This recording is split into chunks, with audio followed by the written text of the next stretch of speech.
May nga po, Negros. Ini ang Digicast Negros X. Ang nagapangunang napulo ka mga balita sa isla sa Negros ang amon ni gadulong sa inyo. Update niyo kami via Facebook, YouTube, kay sa Kika Channel 11. Kag subong mabatayan niyo mga kami live sa FM station nga 91.1 FMR Bacolod. Kag yari na ang top 10 nga mga balita sa Negros, subong adlaw. 8.8 million pesos nga baluson siya buo nagkuha sa mga miyembro sa kaunda drug group sa buy-bust operation. Mga nagpositibo sa drug test ginambalan sa PNP nga mag-surrender. Isa ka patay nga civet cat na kung singgarong nasapuan kay nasang agad sa Victoria City. August 29 na, magabukas ang klase sa mga pampubliko nga eskwelahan. Kag sa Good Vibes, 20 anyos nga nagapangulam sa surfing board, isa sa mga nagdaog sa Surf Fest sa tripping ni Romeng kag Seaman nga mas ginpili nga mangin emergency responder para magserbisyo sa Baganihan. Tinatanan sa Digicast Negros X. Sa number 10,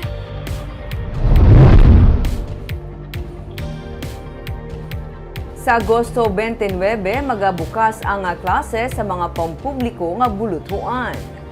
Suno kay Ian Arnold Arnaiz, ang spokesperson sa DepEd Negros Occidental Division, ginahulat pa man nila ang calendar of activities pero may mga eskwelahan na sa idalom sa ilang division nga nagsugod sang enrollment kasubong sang Negros Occidental High School. Sa Masami, ang enrollment period suno sa iya ang wala nagalayo sa semana nga ginapatuman man ang Brigada Eskwela. Ginabulubanta 305,000 ang estudyante humalin kindergarten tubtob senior high school sa idalom sang DepEd Negros Occidental Division.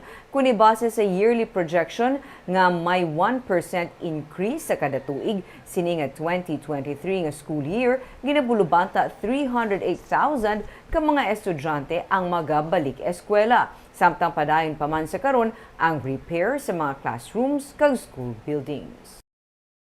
May mga repair at mga construction mga nakatabo pero hindi pa massive dala yung ikabuay nga mga construction. Pero kasi ako na these are still sa mga problems nga ginatubang sa mga eskwelahan.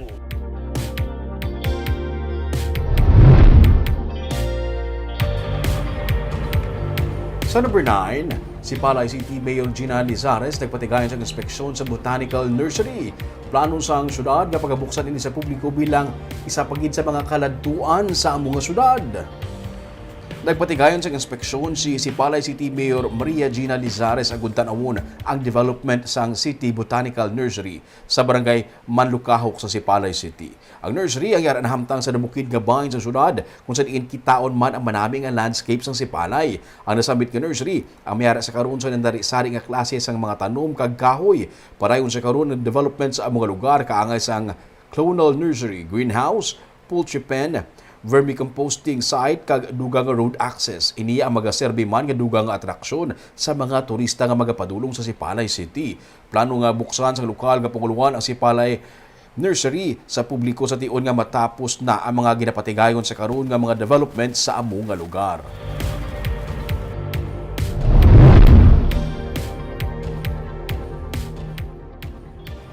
Sa number 8, masobra na sa 1,500 ka mga pig houses sa mga banwa kag syudad nga apektado sa pagkapatay sa mga baboy ang tigayon na decontaminate.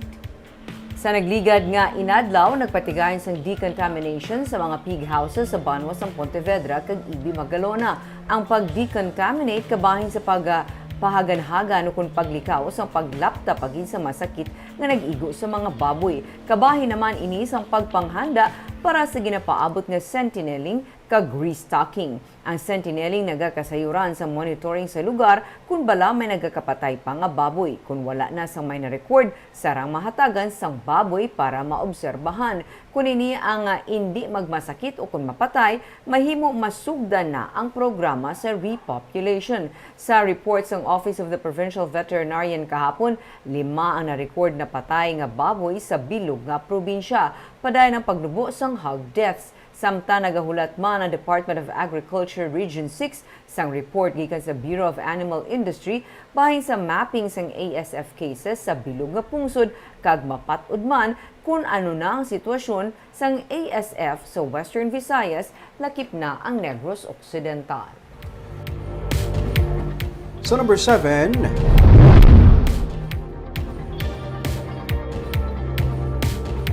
walo ka mga anay katapos ang New People's Army nga nagbalik na sa sabak sa gobyerno ang nakabaton sa tig 80,000 pesos nga bulig pinansyal.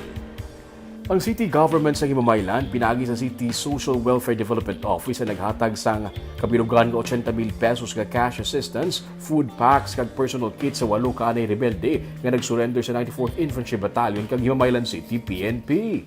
Si Himamaylan City Mayor Rogelio Raymond Tongson Jr. anang gintiglawas ni Executive Assistant nga si Emmanuel V. Castro III nagdaho sa mga cheque sa mga former rebel beneficiaries kaupod si Brigadier General Orlando Edrelin, Commanding Officer sa 3rd Infantry Brigade kag iban pa nga mga opisyalis sang syudad. Magluwas pa sa 10,000 pesos nga cash nga ginhatag sa kada rebel returnee. Nagbaton man sila sang food packs kag personal kits halin sa LGU kag City Task Force LCAC sang Himamaylan.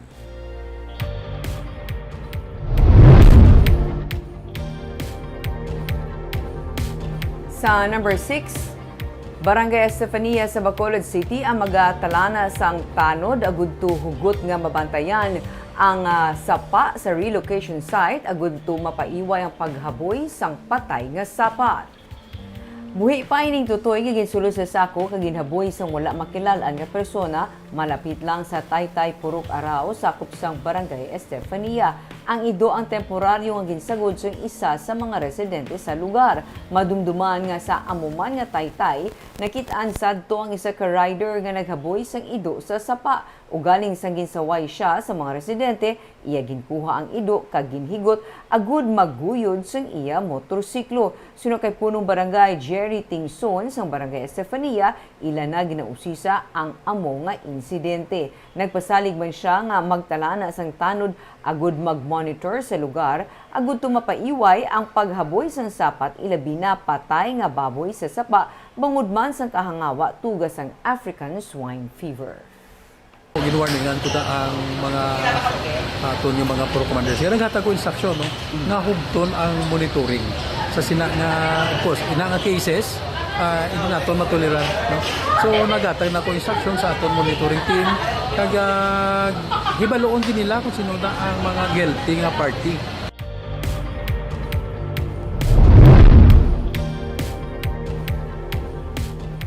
Sa number 5, sa Victoria City, isa kapatay nga civet cat o kung nasinggarong ang nasapuan inasang aga. Nakabaton sa impormasyon ng City Veterinary Office kag Victoria's Environment and Natural Resources Office nga may civet cat o kung singgarong nga nabungguan sang salakyan sa may bag-o nga dalan nga nagakonect sa Victoria City pakadto sa Bacolod Negros Occidental Economic Highway o kung Banose. Gani ila inigilayon na ginrespondihan, ila nasapuan ang patay na nga singgarong sa lugar. Suno sa kay Gabriel Ariola sa City Vet Office. Gintinguan nila nga ma-rescue kung tani ang singgarong pero nagatiskog na ini sang ila maabtan mga alas 9 kay nasang aga. Isa ini kananay nga singgarong kag posible may ginapatiti pa. Sa paglantaw nila, posible nga alas 6 o kung alas 7 sang aga nabungguan sang salakyan ang civet cat.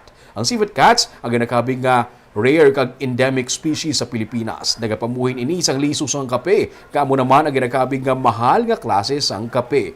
Gani iniya ang ginakonsider man nga high value animal. Maimportante ini nga role sa ecosystem kag ini amo ang pagpropagate sa mga liso nga ginapagwa niya matapos kanon. Ang ini nga proseso dako nga bulig sa pagpatubo sa pila ka mga varieties ang tanom kag fruit trees sa forest o kun kagulangan.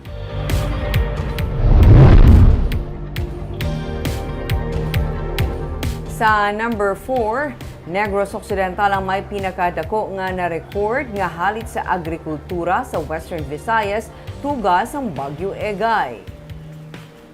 Sa report sa Department of Agriculture nga ginrelease ng Regional Disaster Risk Reduction and Management Council, 70.444 million pesos ang kahalitan sa pananong dala sa mabunok nga ulan kag pagbaha dalaman sang habagat nga ginpabaskog sang Bagyo Egay. Sa kabilugan nga production loss, 50.3 million pesos ang kahalitan sa Negros Occidental, 10.5 million pesos naman sa Iloilo Province, 6.95 million pesos sa Antique kag Guimaras, 2.609 million pesos. 3,461 ka mga mangunguma kag fisher folks ang apektado, 2,695 diri Ang gikan sa Negros Occidental. Wala naman sa may ginreport kahalitan sa infrastructure, machinery, and equipment.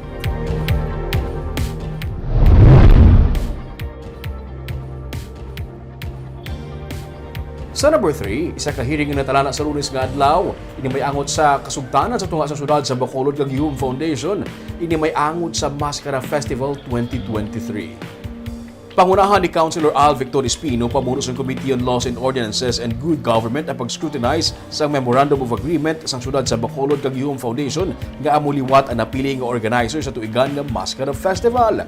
Naging yun na sang report ang konseho gikan sa foundation angon sa paghiwat sa Mascara Festival sa nagbigad nga tuig. Sa Hulyo 10 nagsabit sa proposal ang bago nga presidente sa foundation nga si Catherine Matiling. Nalakip sa ginaduso sa foundation ang pag-angkon sa supervisory powers kag pagkuha sa authorization para sa pagtukod sa mga kiosko sa festival sites. Talakayon man sa hearing ang bahin sa revenue sharing nga ginahingyo sa organizer nga ma-remove sa kasugtanan.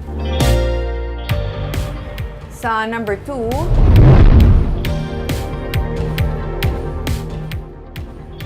53 ka mga job order worker sa Bacolod City nga nagpositibo sa paggamit sa illegal nga anti-illegal drug operations sang kapulisan. Suno kay City Legal Officer Romeo Carlos Ting Jr., kadaman sa mga nagpositibo sa drug test, mga job order workers nga ginkakas na sa trabaho. May 4 man ka mga regular nga employees sa bitaw nga nagpositibo man sa drug test ang ipaidalom sa 60-day preventive suspension. Ginsiling man ni Ting na sanig sa Republic Act 9165, pwede na mapatuman ang mandatory drug test sa tanan nga empleyado sang syudad bisan wala sang ordinansa. Ang sa 9165, compulsory gid sa tanan na empleyado. Kag dayon, ang random lang ya is the date kung saan o ka mag-testing. There's no need naman another ordinance ka na will repeating mo lang ang national law na may IRR man niya ang national law. Voluntary surrender sila. Magkusa sila. Kung ayaw nila, subject sila sa sa monitoring ko. At pagka nakakuha ko na ebidensya against sa kanila, hulihin ko sila. Pupusasan ko yung mga yan. Kaya kayo mga nag-positive, mga tarat kayo, pupunta kayo sa akin lahat. Mag-voluntary surrender kayo sa akin. Kag sa numero 1 sa mga balita, subong adlaw.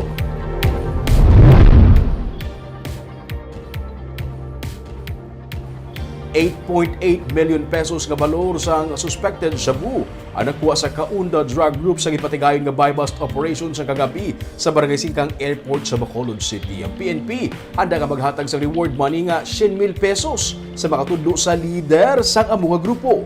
Ma-report si Nico Delfin.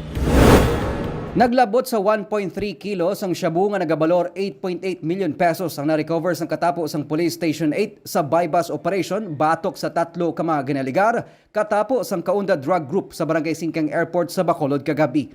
Pangayaw ang mga nagkaladakpan nga sanday Giselle Bunagwa, 31 anyos kag Michael Ramos, ngalon sa taga Pampanga, kag Rizal Lapag nga taga Barangay 4. Suno kay BCPO Director Colonel Noel Alinio, kabahin ang 3 sa mga ginakabig na bilin nga katapos ang Kaunda Drug Group nga karon ila ginatinguaan nga mapuwag. Kung mapapansin nyo, bakit madami?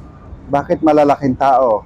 Kasi ito yung link na tinatawag namin. Once na nakahuli po kami ngayon, ang tinitignan po namin dito yung link niya. Yung link, yung kung saan nanggagaling ang droga, kung saan dinadating, kung sino ang possible protector, kung sino yung mga members niya, yun po ang part ng konsepto namin. Nakuha man sa buy-bust operation ang isa ka caliber 45 pistol nga may mga bala. Iniman karon ang ginausisa sa kapulisan kung bala na gamit sa mga kaso ng pagpaniro sa syudad. Tinitignan din po namin, kung makikita nyo, meron mga shooting incidents kasi dito na caliber 45 ang ginagamit.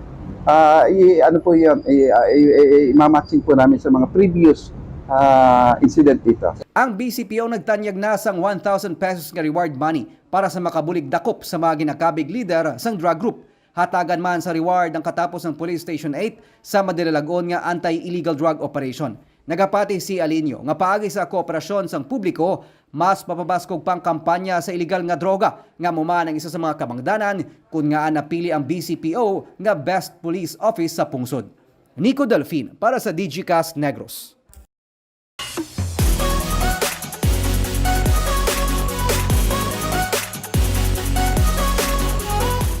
Kagyari naman ang pabalo namon sa inyo nga pang pag-good vibes sini nga weekend. Wala man siya sang kaugalingon nga surfing board pero wala ini nang indrason para sa 20 anyos nga local surfers ang Sipalay City nga mag-untat sa iya interes sa skimboarding kag surfing. Isa siya sa mga nagpasakop sa 3rd Skim and Surf Fest sa Sipalay City. Iyagit pakita ang iyang abilidad bisan wala nakaagi sa training. Siya lang ang nagbato-mato training kag isa siya sa mga ginkilala nga winners gikan sa 70 ka mga surfers gikan sa Visayas kag Mindanao. Ang iyang istorya buwas sa triping ni Luming at 10 a.m.